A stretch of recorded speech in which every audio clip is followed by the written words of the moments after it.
anyway, gentlemen, the way things went Sunday, and I think everybody out there was like, "Oh, hey, wait a minute, we're live. We're back." Yep. Oh, righty. So anyway, here we are, episode 2 of the Bridge Guys. And as you know, we're building the Central Valley Model Works bridges. JD and I are working on a 150 footer, and Rick Bailey is working on a dual track 200 footer. So I guess what we'll do is we'll swing over to Grandpa first, and I'll go ahead and I'll go last since I'm hosting this. We'll swing over to Grandpa. How did you make out this week? I did pretty good. I've got a complete bridge floor, and I even got my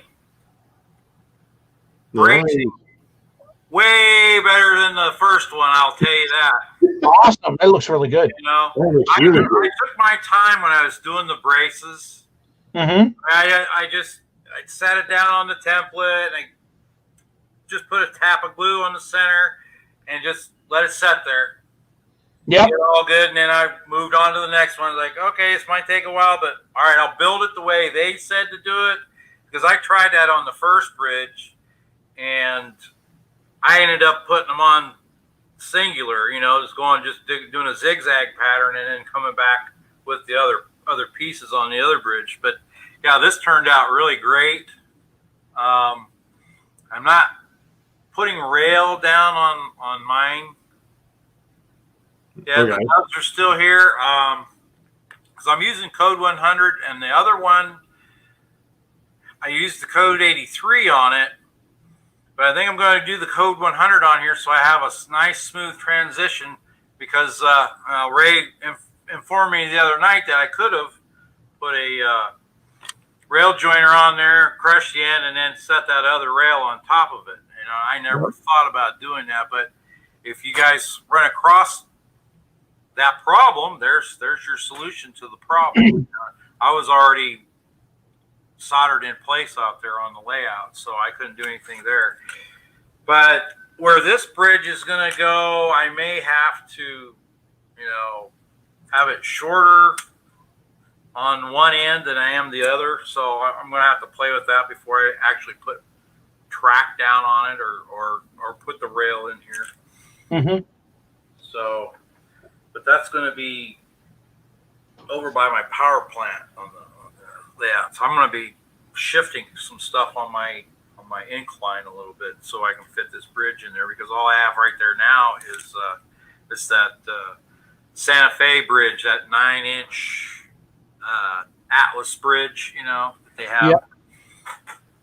And this is 21 inches, so I'm going to be making some big adjustments there. So I want to have enough flex rail and everything in there before I actually put the rail on the track. So I've got everything perfect, or what I think is perfect. And other than that, yeah, good. I'm really proud of this bridge here. I mean, it looks 100% better than what I did, so far. So, yeah, getting ready to do the curve. And not to mention the fact that you're a little bit behind the 8 ball because of you had issues with your fingers, so you didn't do much the first week. Yeah, you caught back up. Yep. I had to dig in there and get going. So.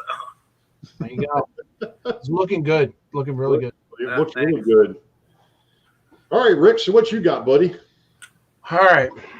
I don't know if I'm going to get this all in frame, but I've got my bridge deck is glued down.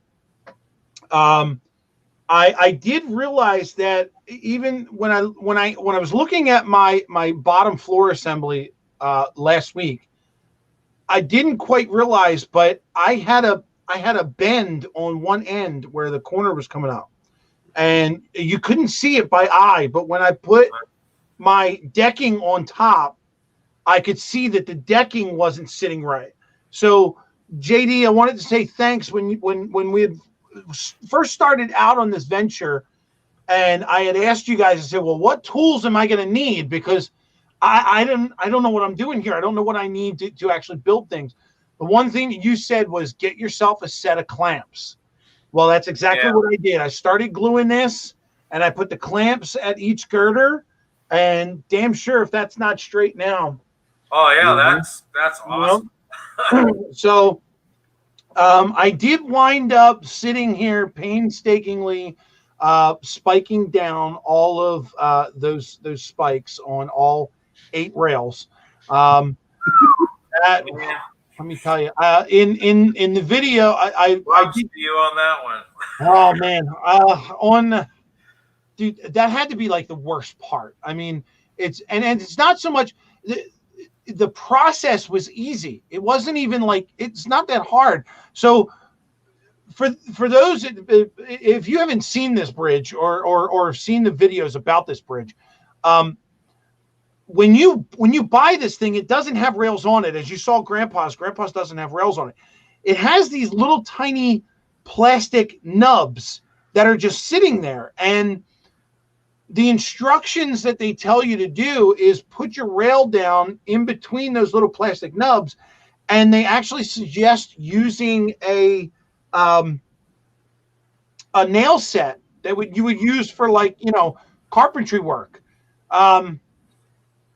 to actually just take those little pieces of plastic and bend them over the foot of the rail. And that's what the that's what the spikes become.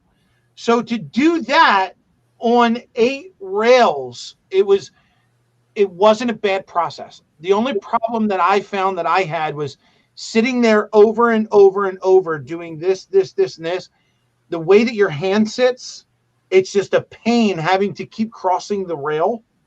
I'll tell you, by the end of the night, my pinky finger was red as can be just from sitting there doing.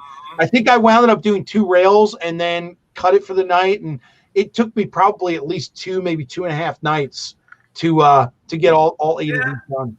Yeah. So I'm sure that you guys at home can notice, and I didn't know this at first until I started talking to, I think it was Ray, on a text message about the guide rails, and he replied back, "What guide rails?" So apparently mine has guide rails on it in the middle, and these guys don't have that. Nope. And no guide rails. That made it so much more work for me. But yeah, I think it turned out great. I think it looks awesome. I am surprised at the outcome, and I don't mean to toot my own horn, but for a novice, I'm impressed with myself, honestly. Oh, well, Rick, I have to say, you should be proud of yourself with that. Thank you. Really. Absolutely. So a trick that I did, and I don't know how I came up with this. I swear I'm probably sure somebody else has done it, but it came to me on top of my head. I did not research this or look it up at all. But if you notice, the guide rails that I put in, they do come to a point. And what I decided to do was, once I had those in there, I took a piece of thick wire. I think it was like 12 gauge electrical wire, and I just bent it in like a U shape.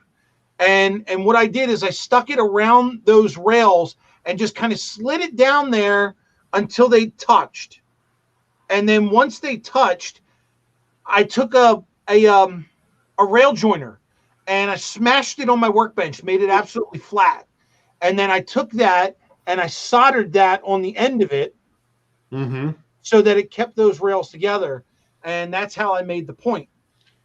And I'm sure if you guys have saw the last mail call video that I did, the outside rails here I took from just some Atlas Code 83 rail. That's what my whole layout is built in. But in the instructions, it explained that it would be better for the guide rails to use a Code 70. And thankfully, unfortunately, I can't get to the hobby shop right now because they're still not open. And I had the only place that I found that you could actually order the rail from was the guys who make Fast Tracks. But you have to buy it in bulk. You got to buy it in like a 10-pack. And I'm like, I don't need 10 pieces of Code 7 tracks. So thank you, Grandpa, for jumping in there and getting me those overnight. And I was able to get those in. And Yeah, I think I'm going to etch each one of your guys' names on the side here somewhere, because you both helped me out in one way or another to get to the point where I'm at now. So thank you. Thank you. Hey, Rick, can you bring that back up a second? I want to take a look at the spacing between those guardrails and the actual rails. Okay. Actually, it was funny. We were actually having a discussion a little bit before, and I wasn't going to bring it up. But now that I look at it, glad you did. There is no way that you're right. There's no way that you're going to have a short between those. No. They're far enough apart that you're probably not going to have a problem. What we're talking about, folks, is having those guardrails come to a point. And normally on a railroad, you wouldn't have them they would come to a point, but they would be isolated, because if by chance a wheel should slip or move, and you'd end up with the flange of the rail on one side and the flange of the other one on the hitting the guardrails, it's going to cause a short circuit. Right. But to be honest, Rick, I don't think you're going to, unless of course you've got some wheels that are extremely out of gauge, I don't think you're going to have a problem. If something, I mean, it's possible. If anything is possible, I can imagine 1,000 different ways it could happen. If a car down the way gets snagged up on something and pulls the locomotive back and a truck pops off, if the truck twists in a certain way, I could see one set hitting one side and one set hitting the other, and there's your short. It still could happen. I will keep you updated and let you know once it's installed if I ever run into that. But you're absolutely right. I may have to at one point separate that guide rail and find a way to isolate them and put them back together. JD, you had mentioned possibly using like a liquid electric tape. Possibility. I was also thinking I've used it on some other things, and it does work pretty well. And it has it leaves a nice coating there. So okay. Now the other possibility too, and I'm not sure if they still make them or not. If you need them, I've still got a few of them. I actually have what I call eye spikes. And what I mean by an eye spike is it actually comes like this. It's actually almost at a right angle. Right. And you've got the spike on one side and the head's about that. Well, of course I'm exaggerating, but it's really short. So it goes up against the base of the rail. Right. So what you could do would be, once you get the thing on the layout and get all the other ties up underneath of it, and you actually mount it to the layout, you could actually take your Dremel and cut those and actually spike it into the layout. That's a great idea. Yeah. That's a great idea. And then you could go ahead with JD's idea of putting the tape in between, just to make sure that those ends don't come together. Right. But I think on the guide rails, I don't know if on the guardrails, I'm not sure if they actually come to an actual point, or if there is actually a little bit of an air gap on a real railroad. Yeah. And we'd have to take a look at that. But regardless, that is awesome, though. Yeah, it is. Well, because the reason why I say that's awesome, because, well, let's put it this way, Mr. Amateur. Mr. Amateur happened to be the one that found out that, guess what? There is a difference between rail manufacturers. One of the things. Huh? I'm glad you brought that up. I was hoping you'd talk about that. Yeah. Well, what happened is I have obviously I've got Flex Track in the 2 hidden yards. I've got it in some other spots. But one of the things that happened, here it is. I'm texting with Rick last week after we get finished. I think it was maybe Wednesday. I'm sitting there and I'm fighting with this thing, trying to get these rails. And I'm like, what is going on here? And he's like, oh yeah, mine are down and blah, blah, blah. I'm like, what the heck are you talking about? I can't get these damn things in. Well, come to find out, whatever the manufacturer is, and on the bottom of that Flex Track that I've got, it says GL-Italy, and I have no idea who the manufacturer is. Yeah. The base of that rail is too wide by like a millimeter.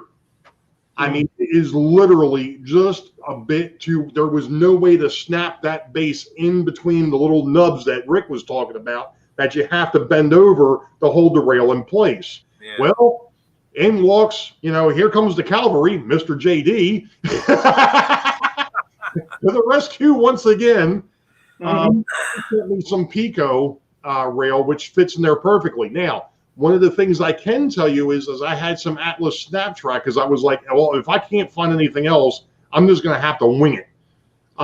Atlas rail fits in there really well too. So Atlas, Pico, I don't know who else, but if you actually find out that you've got GL Italy rail, forget it. It'll never fit. Won't work. So, but at any rate, that was mistake number one. Oh, there's more. Oh, there's more. And I'll explain it a little bit here, but I'll get into it more in the videos that'll actually come at the end of this thing. Just like Rick, I've left a bit of rail on the outside here. The reason being is I need this to match up with the switches that are on the outside of the Beauville yard. If you look at the layout where this is going to go, it's literally switch, 4.5 inches, bridge. Well, I made a mistake. Instead of it being 4.5 inches that I needed, I only cut this one to 3.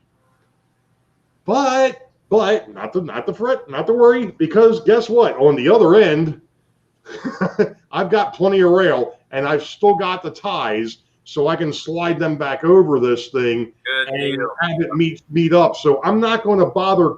I'm going to go ahead and cut these down, probably to 6 inches, just to go ahead and make sure I've got leeway either way, instead of the foot or foot and a half that I've got hanging out here now, so it's not just flapping in the breeze.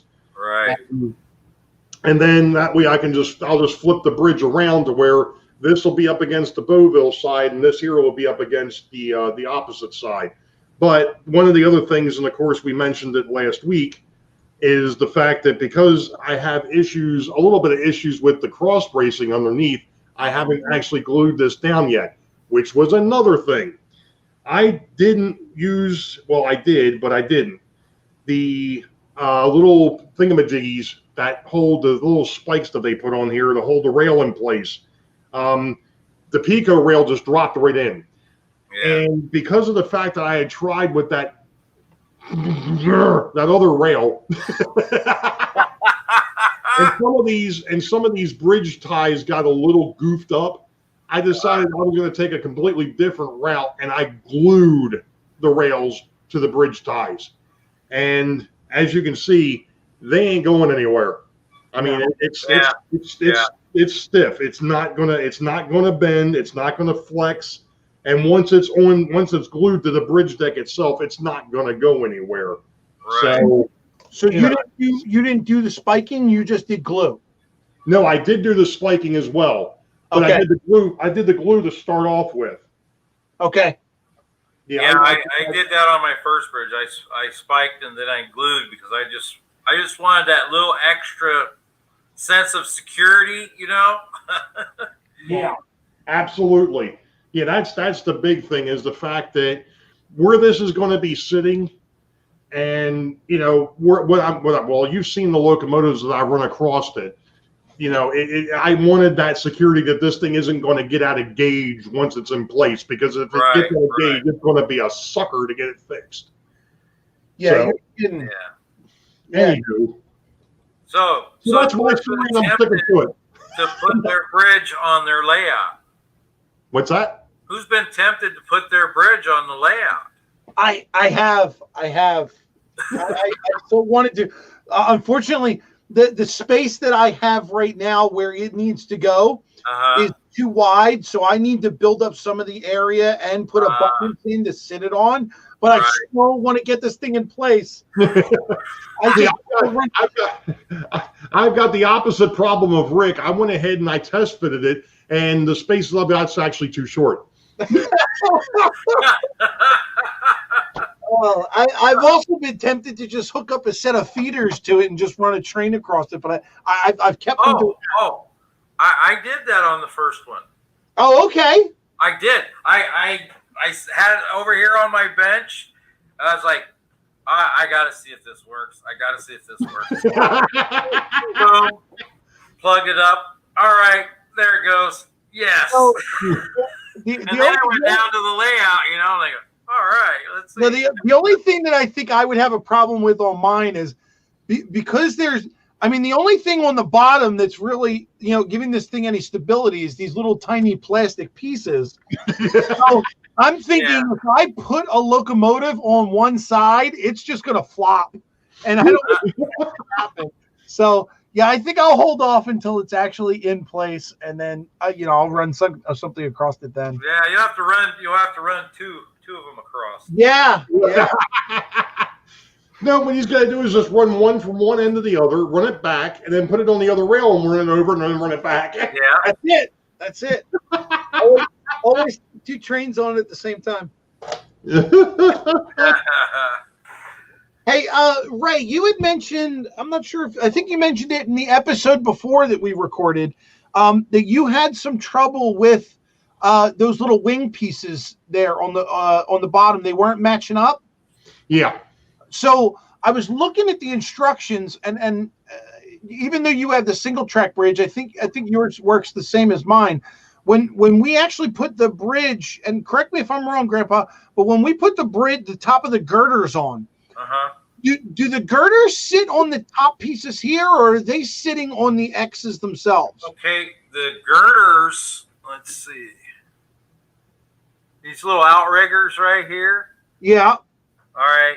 On your girders, they're going to match up on these center ones. Right. And then, let's see. Mine don't actually, I don't think mine actually sits all the way down. I'd have to go down and look at it now that we're talking about it. Looking at it, there would have to be something there. Put the rest of the bridge on, but let me grab my book. Your girders are going to run out just a little bit past the ends out here, because this isn't going to be. Yeah, we're talking about where this piece here. Yeah. Means because for the X braces, they're hanging out in the middle of nowhere. Yeah. Right, and because they're just kind of there because they don't show you that it attaches to them, but it does to these outriggers, because when your girders that you're putting in on the inside, it'll be just like a groove, and it just fits right in there. Okay, because it's weird. And of course, when we get to that point, I mean, you can leave it undone like I did that one downstairs, which I think this one I'm going to put together. I may go ahead and do that one down there too. Just go ahead and glue it on there. It's weird the way it looks on the picture, because it makes it look like it's almost sitting on top of the X's. Yeah. So that's why I wasn't. Actually, I would think it should. Right. It has to, because otherwise they're just sitting out there in the breeze. Yeah. Yeah. Of course, maybe I just haven't pushed my. Man, no, I've got it down all the way because it's where everything's going to go. So if that's the case, and it does sit on the X's, Ray, what I was thinking for you, because I know you were having trouble with yours lining up and you couldn't find like a good glue spot for it. What you might be able to do is just get like a piece of styrene and cut it to like that whole section there. Right. Make it big. And just put it, like glue it on the top, so you have a place that you can glue both pieces to, and then you can go back later and paint it, whatever color your bridge is going to be. And that's the thing. Like I said, I've got them glued to where the X braces are just glued in the center, right? On the bottom, so they'll kind of do this number a little bit. I mean, that's exaggerating it, but they'll go to one side or the other, and then the ends are a little bit flexed, so you can kind of tease it. And that's what I was looking at. If I lay that girder in there, I might be able to tease them to the point where once it's where it's going to sit, nobody's going to be up underneath of it. Well, that's the thing. That's the thing. There's, we are building a craftsman bridge. Yeah. That's what we're building a craftsman. This is a craftsman kit, but we're finding out as we go along, there are some things that we can maybe get away with if we make a mistake, and like I said, who's going to be coming onto your layout? Do we got to have a bridge inspector come out and look and see how we put it on? I mean, really? You know, Yeah. I don't go to anybody's layout and do that. I mean, when I go to the train shows, I get the side view because I want to, have some ideas for what I'm going to do, and get the side view. I don't look underneath of it because that part's not important. Right. How it looks from the side, and maybe your top view if you're doing a helicopter flyover or something, but yeah, for the most part, we got some good stuff right here. I think so. Yeah, absolutely. I mean, and Central Valley will help you out if you get a piece that goes awry and you don't have nothing else to back it up. They'll send you the parts because they definitely want you to finish that model. That's one thing he always stressed in his videos. Yeah, we want you to finish this model. We want you to enjoy this model. Right. The thing that amazes me about this right here is that they say it'll hold up to 18 pounds. Not that I have any locomotives that weigh 18 pounds in it. I'm not sure it's going to try to put something 18 pounds on it, but I mean, obviously they've checked the stresses out on it. Yeah, I wouldn't be able to tell you that.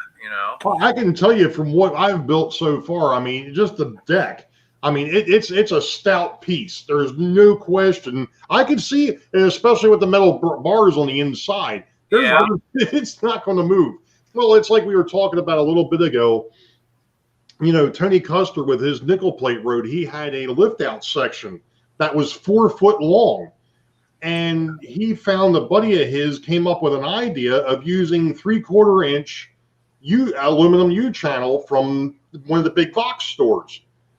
To where, he went ahead and bought a 6 foot piece or whatever it was, hacked 2 foot off of it, or almost 2 foot off of it, and then laid it into the lift out section, and then took the bridge girders, the 30 and 50 foot bridge, and laid them over top the aluminum piece.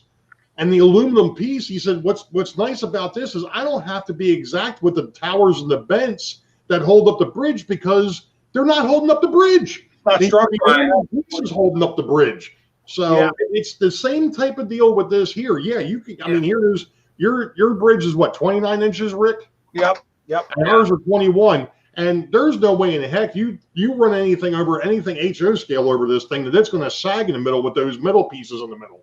No, there's no way. I mean, the thing it's stout. I mean, it's not going anywhere. Yeah, it's solid, no doubt. Yeah. So there's no problem with them running on mine downstairs at all. It just kudos to Central Valley Model Works for designing and building or cutting this thing, because this thing is awesome. Yes.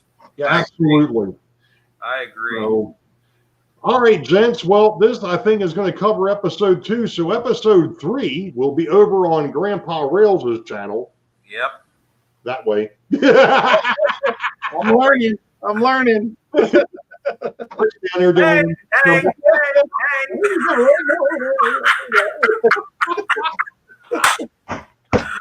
Oh, God. Episode 3, which will premiere on the 20th of September. That's going to be the big one. This one here is going to take us a bit, and this is where we get into the box girders and the trusses. Yes. And one of the things is this kind of actually worked out well, because here it is this weekend. We've got Labor Day weekend. Right. Here it is. We're actually in the process of recording this when Rick's going to go ahead and put episode 1 out. This one's actually episode 2, which actually airs on the 13th. But, we've given ourselves 2 weeks to be able to deal with the boxes and the trusses, or at least the boxes, because it's going to be, this is where things are. The girders, this is where you got to watch your P's and Q's, or the X's. You have to dot your T's and cross your I's. Yes. Yep. Hold your girders. Yeah. So for the viewer at home, they're going to see an episode week after week on the 6th, the 13th, the 20th, and then the last one on the 27th, and then the live show on the 27th. But for us as recording, we're already 2 weeks ahead, so that we can take the time for this next step, because it is so intensive. that we're gonna take one for the holiday off, so we don't have to do anything over a holiday. But it gives us 2 weeks to build, so that we can actually come out with something that you guys will appreciate and enjoy, and we can give you our thoughts on it. Yep. Yeah, without a doubt. So again, appreciate the community for hanging in there with us and supporting us through this, and hopefully you guys will get something, guys and gals will get something out of this. And like we said before, we are actually recording our own progress as we're building this thing, and we will have that up on our channels as well. Here we're just giving you the overview of where we're at on these. And if you really want to dig in, you can go into the channels and actually take a look. It's obviously not going to be there now. Probably October the 1st, somewhere after that. We'll put them up and we'll let everybody know that they're there. And, again, we appreciate it. You all know the deal. Wait for the highball. Green tracks ahead. We'll catch you all next time. Be safe. God bless. Grandpa, Rick. Take it easy, guys. See y'all. Yeah. Stop.